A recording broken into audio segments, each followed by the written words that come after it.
Muy contento estoy, muy feliz estoy de poder conversar con un periodista que me merece mucho respeto, su análisis, su visión. ¿Saben ustedes por qué hemos invitado al distinguido Gerardino González para hablar del tema Venezuela? Porque esta producción necesita una visión objetiva,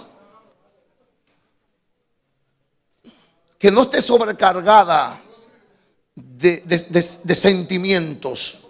A la hora de analizar política, la pasión desmonta un montón de verdades. Gerardino, es un gran placer. Es un honor. Mucho gusto, Michael. Es un gran honor. Gracias por invitarme. Sí. De verdad. Venezuela es el tema por muchas razones. Quiero comenzar a hablar con Gerardino lo que pienso yo. Yo estoy guapo con la izquierda venezolana. ¿Por qué? Todo pueblo quiere hacer su revolución y su proceso de cambio, claro, y su transformación válido, porque el sistema capitalista obviamente deja grietas, deja déficit, nada es perfecto, diría un derechista. Así es. Todo el sistema capitalista, de cuando en vez hay que regraduarlo. Yo hubiese querido que la izquierda venezolana le hubiese dicho al señor Maduro, quien habla, don Nicolás Maduro, misión cumplida. Exacto. Hasta aquí llegó usted.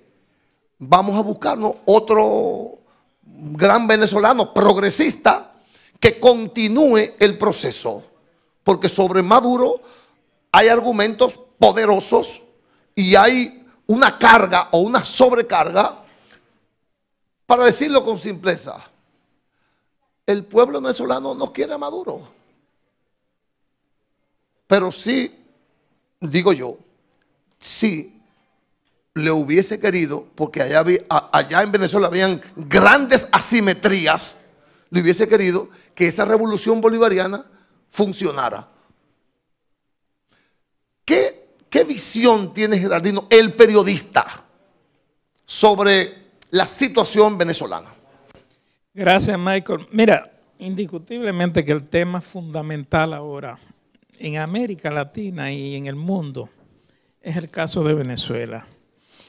Y es lamentable que estemos en esta situación. ¿Por qué digo que es lamentable? Porque que muchos vaticinan, y lo decía el Papa Francisco cuando se iba de Panamá a la Ciudad del Vaticano, que temía un derramamiento de sangre. Históricamente República Dominicana ha estado ligada con Venezuela, lazos históricos desde la partida de Juan Pablo Duarte a morir allá. Anteriormente a él había estado Núñez de Cáceres, que vivió allá, ocupó cargo de funcionario en Venezuela, etcétera, etcétera. Pero ahora mismo, por ejemplo, ¿cuál es la pregunta que se hace la gente? ¿En qué va a parar este conflicto? Y lo lamentable es que probablemente el conflicto de Venezuela no lo decidan los mismos venezolanos.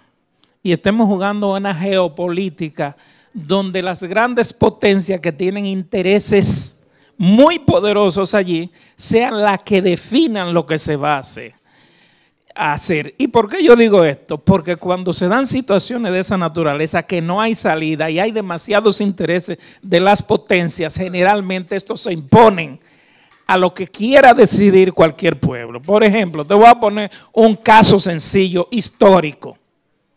En el 1962, un avión U-2 de Estados Unidos, espía, detectó misiles en La Habana directos para Estados Unidos. Eso armó un escándalo internacional que llevó a prácticamente casi una confrontación. La crisis de los misiles. La crisis de los misiles en Cuba. ¿Qué ocurre? Ahí estaba Fidel Castro de presidente ya, pero resulta que Estados Unidos, con quien se comunica en ese momento, es con Nikita Khrushchev, que era el presidente de Rusia, que en ese tiempo era la Unión Soviética, ahora no, ahora es la Federación Rusa. ¿Qué ocurre? dada la crisis que había, tú me estás apuntando misiles hacia Nueva York, hacia los estados nuestros. ¿Qué pasa? ¿Tan cerca la amenaza? Entonces, como había casi una conflagración, Estados Unidos dijo, no, vamos a conversar, pero el que tiene el problema ahí es Cuba. Entonces llegan a un acuerdo. Así es. Donde, primero, tú me retiras los misiles de Cuba, pero yo te retiro, o sea, Estados Unidos te retira los misiles que tenía en Turquía mirando hacia la Unión Soviética. Y en segundo lugar, tú me prometes que no va a invadir a Cuba como condición para nosotros retirarlo. Y todas esas conversaciones se hicieron a espaldas de Fidel Castro, pero se solucionó el problema. Y al final, después, 1, 2, 3 años después, Fidel volvió a la Unión Soviética y las cosas se calmaron. Y efectivamente, con excepción de la invasión de Bahía de Cochino, Cuba no ha tenido otra invasión. Ahora, en el caso particular de Venezuela, uno lamenta que no haya liderazgo capaz de entender lo que son las confrontaciones políticas, porque por ejemplo, vamos a situar el caso de República Dominicana. República Dominicana ha tenido momentos de confrontaciones extremas, pero los líderes de la República Dominicana en esas situaciones han sabido reunirse y han sabido buscarle solución. Esa es la diferencia. Allí no hay un interlocutor válido, porque si tú tienes un presidente que hizo unas elecciones supuestamente amañadas o ilegítimas que lo acusa la oposición, no es menos cierto que el poder viene del voto directo, del voto popular. Entonces tú tienes un presidente autoproclamado que también sería ilegítimo. Frente a esa situación, tú dices, bueno, pero ¿cuál es la salida? La salida que se vislumbra y que debe ser, es la negociación de las partes, porque otra salida sería una guerra civil, la que ocurriría. En el año 1966, ya dicho desde allá arriba, jamás otra Cuba en el Caribe.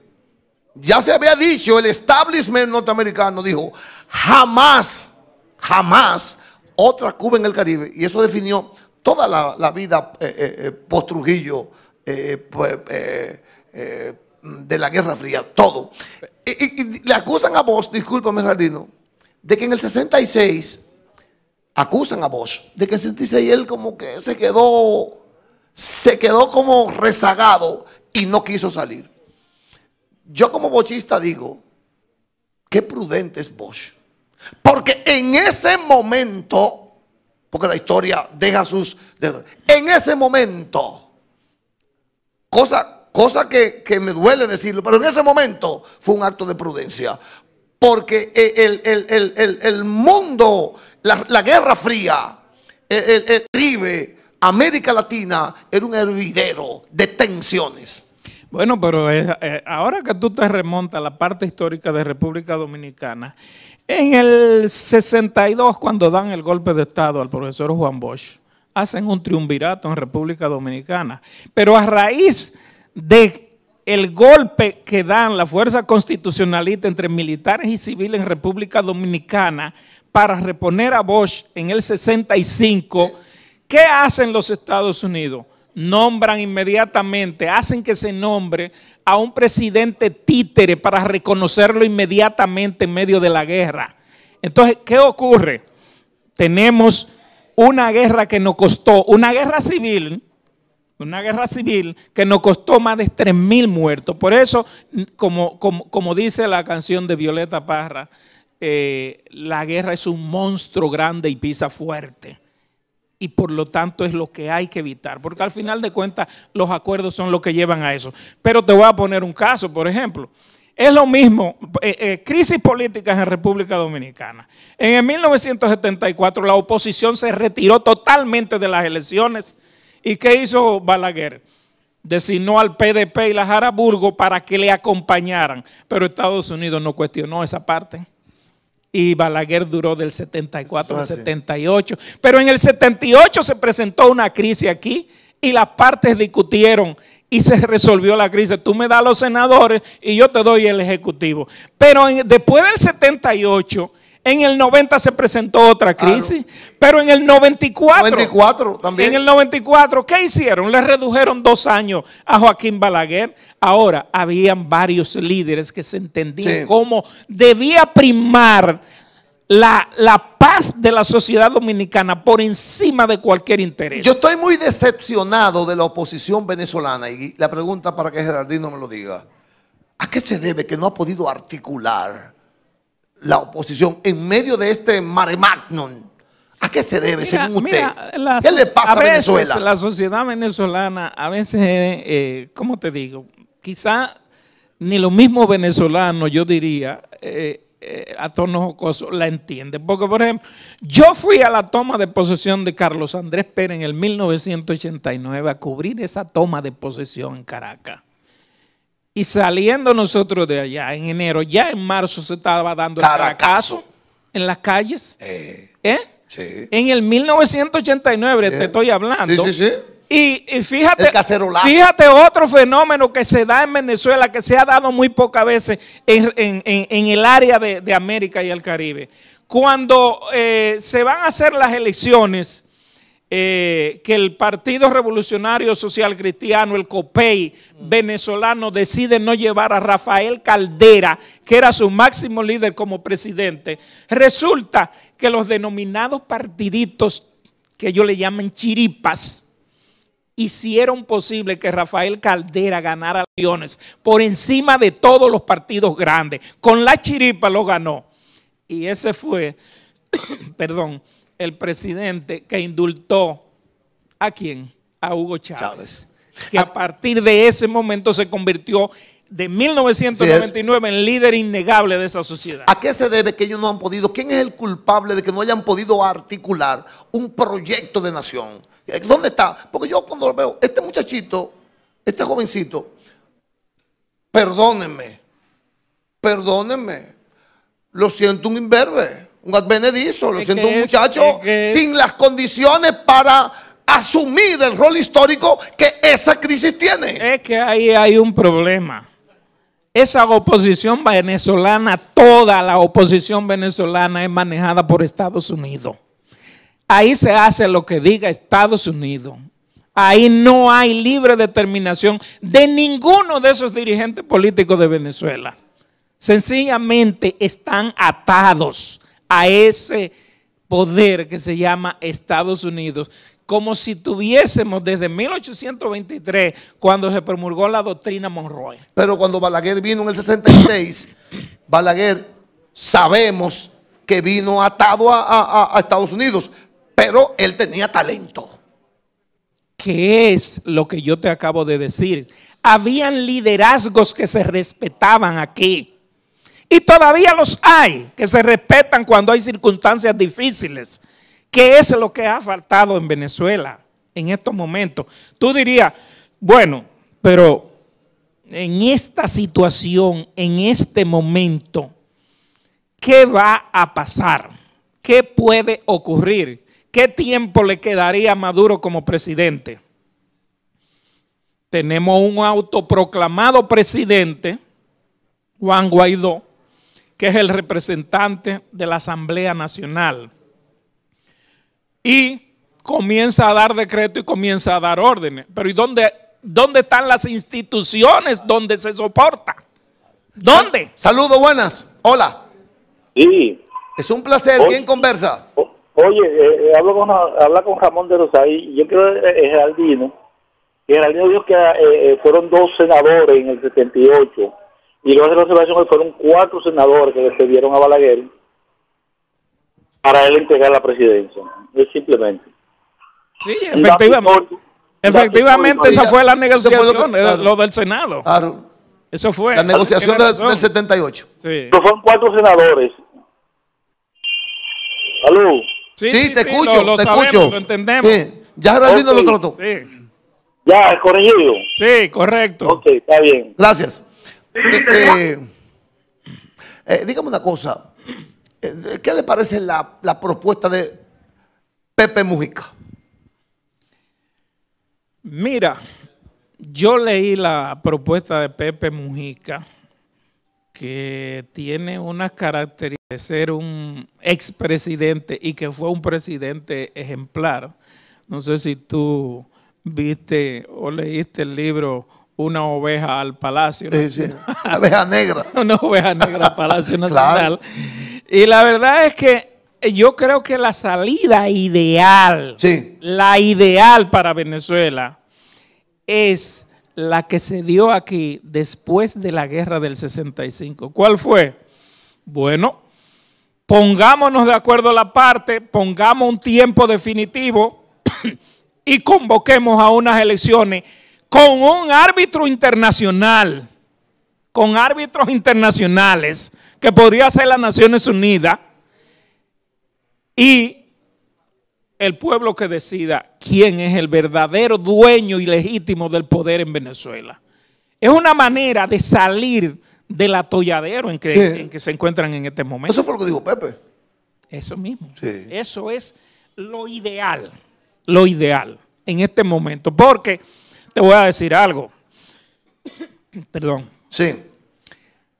Hay gente que habla de intervención norteamericana. Ya no estamos en los 70, ni en los 60, ni en esa época. Las últimas intervenciones directas militares de Estados Unidos fueron Panamá y la isla de Grenada en el 83. ¿Entiendes? O sea, las soluciones militares tampoco, las soluciones de intervención tampoco dan buenos resultados. Históricamente se ha comprobado que cada vez que Estados Unidos interviene en un país, la sangre que corre y la inestabilidad social, política y económica dura décadas, se ha comprobado. Entonces, esa no es solución por ahora. Y tampoco tú tienes un Consejo de Seguridad de las Naciones Unidas, que aunque Estados Unidos le pasó cuando el caso de Irak por arriba, tú tienes un Consejo de Seguridad de las Naciones Unidas ahí, que es el que tiene que definir cualquier circunstancia. Sí. ¿A usted le parece como a mí que fue un error de Chávez elegir a Maduro? Porque yo sé que mis compañeros se van a sentir mal conmigo, pero en realidad yo soy un hombre que busco la verdad, no mi verdad. Yo no creo que él era la persona. No tenía quizás la formación, la inteligencia emocional. Me demuestra su temperamento, sus jocosidades, que mira, le falta no tenía ni la calidad ni el carisma que tenía el presidente Hugo Chávez. Obviamente. Es indiscutible. Obviamente. Pero, sin embargo, le sirvió como muy buen canciller a Hugo Chávez, porque fue canciller de Hugo Chávez. Sí, claro. Y manejó situaciones difíciles. Lo que pasa es que, como en todos los países, la política exterior la define el presidente. Y tú te preguntarás ahora, por ejemplo, mira el caso de México. México no votó a favor de Guaidó. No. Pero tú sabes por qué. Porque en el 1900... Andrés Manuel López Obrador. López Obrador dijo sencillamente: nosotros nos apoyamos en la Constitución mexicana, que dice en su artículo 89 que México no intervendrá directa ni indirectamente en ninguna situación de ningún país. Por eso, cuando en enero de 1962 sacaron a Cuba de la Organización de Estados Americanos, el único país de América que quedó con relaciones con Cuba fue México. Saludos, buenas. Hola. Saludos, buenas. ¿Con quién converso? Está conversando con Amaury Buret. ¿Con quién? Amaury Buret. ¿Cómo está, Michael? Amaury, ¿de dónde me hablas? Mella. ¿De dónde? De Villamella. Villamella. Aquí tenemos a don Geraldino González. Sí, hombre, analizando la situación de Venezuela, yo entiendo que la ONU deben de sentarse a analizar y poner a alguien ahí porque que Maduro lamentablemente no se condena ni por él mismo. Él ve la situación de Venezuela. Sin embargo, él se basa en muchísimas cosas sin base y tiene un pueblo sufriendo ahí. Gracias, hermano. Muchas gracias. Mira, independientemente de lo que pueda ocurrir, mi posición particular con respecto a esto, lo primero es no intervención.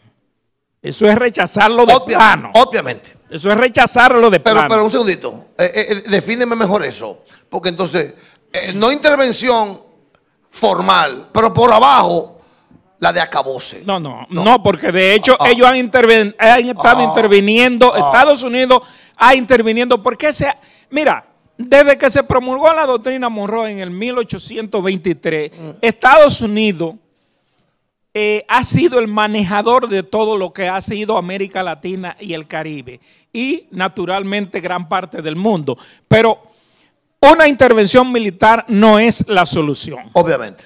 Definitivamente. Obviamente. Y además, oye, sería muy fuerte tú coincidir con algunos halcones que hay en ese estado norteamericano.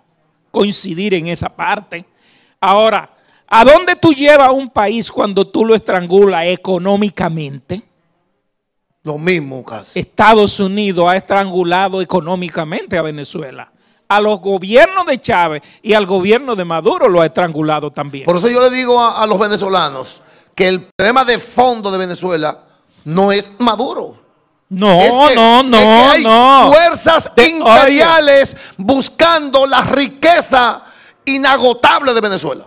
De ahí pueden sacar a Maduro hoy, mañana o en un año. Y la recuperación económica y política de Venezuela, lo menos que dure es una década. Lo menos que dure es una década, como mínimo, sí, por la situación que se está dando. Entonces, en el caso particular de República Dominicana, que albergó conversaciones aquí el año pasado. Sí. Yo digo, bueno, después de albergar esas conversaciones, quizás lo mejor que pudo haber ocurrido, una opinión muy personal, es que República Dominicana se hubiese mantenido neutral frente a la situación. Es lo que yo pienso. ¿Quién rompió el esfuerzo dominicano? ¿La oposición o la oficialidad? No, los Estados Unidos. No fue la oposición que no quiso. No, fue los Estados Unidos que lo rompió. Los Estados Unidos era que dirigían esas conversaciones y decían lo que había que hacer. Ahí. A la oposición. A la oposición. Es así. Es por eso que esto es un asunto de imperio, príncipe. Definitivamente. Definitivamente. Además, tú no puedes bajo ninguna circunstancia ya en este tiempo darle aval ni credibilidad a una institución tan desacreditada como la OEA, como la Organización de Estados Americanos. Iglesia Católica, Geraldino, dame tu visión de la Iglesia Católica, de la Iglesia venezolana. Yo no siento su poder armonizador, no lo siento. Bueno, lo que yo te estoy diciendo es precisamente que parece ser que no hay elementos de conciliación en la sociedad venezolana que puedan unificar criterios en torno a la crisis. Y naturalmente, por algo la Iglesia Católica tiene más de 2000 años, porque sabe manejarse frente a las situaciones que se presentan. La prensa. Hazme un análisis de la prensa. Porque ¿quiere que te diga? Lo que uno recibe aquí es que el oficialismo desarticuló toda la prensa. Si tú ves las cadenas internacionales de Estados Unidos, tú tienes que decir que da vergüenza. ¿Tú sabes por qué? Porque los tratamientos que han dado a eso es de golpismo totalmente. Claro, totalmente. Y totalmente. Te voy a rememorar algo que ocurrió en Estados Unidos hace muchos años. Había un empresario periodístico llamado Randall Hertz. que fue padre posteriormente de una jovencita llamada Patricia Heard, que luego fue secuestrada por el ejército Symbionese de Estados Unidos, un movimiento izquierdista. Ese señor, a través del bloque de periódicos que tenía en Estados Unidos, fue de los fomentadores de la intervención norteamericana en Cuba en 1898. Y tú sabes qué ocurrió. Cuando Estados Unidos interviene en Cuba en 1898, lo hace después que ve que las fuerzas revolucionarias cubanas estaban prácticamente aplastando al ejército español, pero Estados Unidos decidió intervenir. ¿Y tú sabes qué ocurrió producto de esa intervención? Que entonces España y Estados Unidos llegaron a un acuerdo donde España le cedió las Filipinas, Guam y Puerto Rico en ese 1898. Pero tú sabes cuál fue el pretexto fundamental que utilizó Estados Unidos para intervenir en Cuba en ese momento. El buque. El buque Maine, que lo mandaron allá para que lo explotaran. Lo explotaron en el puerto, murieron 254 marines, y a partir de ahí, en ese momento, toda la prensa encabezada por Randolph Hearst obligó al gobierno de Estados Unidos a hacer esa intervención. Finalmente, distinguido, hágame el pronóstico final, sintetíceme lo que usted estima que debe de ocurrir en Venezuela, que debe de ocurrir. Lo que yo pienso que puede ocurrir. Tu visión periodística, ¿qué te dice? Yo pienso, primero, que la crisis va a ser larga. Eso no es un asunto de un mes o qué sé yo, días. Yo no diría par de años, pero no va a ser de un día, ni 2 días, ni una semana. Y al final de cuentas, lo más probable que ocurra es que tengan que realizar unas elecciones generales anticipadas para buscarle una salida con un árbitro internacional. No se me puede quedar, si me iba a quedar, y sería grave de mi parte, ese eje China-Rusia, en el caso venezolano, ¿qué peso, qué nivel de presión, qué nivel de efectividad tiene para el final de esa historia? Enorme. Rusia y China lo único que le interesa es negociar. Y el 40% del petróleo que recibe China lo recibe de Venezuela. El 40% lo recibe de Venezuela. A Chile. Entonces, ¿qué significa eso? Que en el momento en que concilien esos intereses más los de Estados Unidos, entonces vendrá una solución alternativa. Eso es muy probable que se dé. Pero los intereses de ellos son muy grandes en este momento. Muy grandes. Final. Esa diáspora venezolana, esa multitud que están saliendo fuera de su país y que desgarra el alma a uno ver cómo está. Sí, claro. Tú tienes algo que decir al respecto. A ese venezolano que se ve obligado a salir, que quiere salir, que no resiste estar en Venezuela. ¿Hay algo?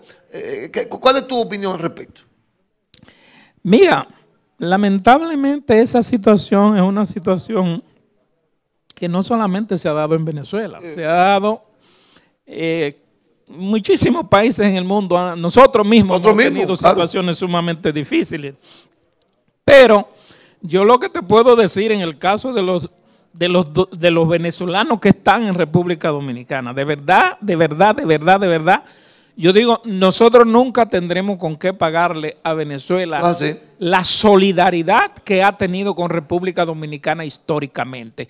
Por muchos que recibamos, nunca vamos a poder pagarle esa solidaridad. Es lo que yo digo. Muchas gracias, caballero. ¿Por qué el señor Juan Ramón Gómez Díaz no ha decidido que usted venga por aquí un rato? ¿De cuándo en vez? Esa opinión es necesaria para un programa, para un programa como el nuestro. Borrar del mapa el show del mediodía. O sea, si quieren borrar el show del mediodía, que hay que borrarlo, vamos a traer a Geraldino aquí Ya, y para que se acabe. Porque esa chercha de esos tigres. Michael, tú quieres ponerme más compromiso. En las manos Telemicro, la mejor televisión.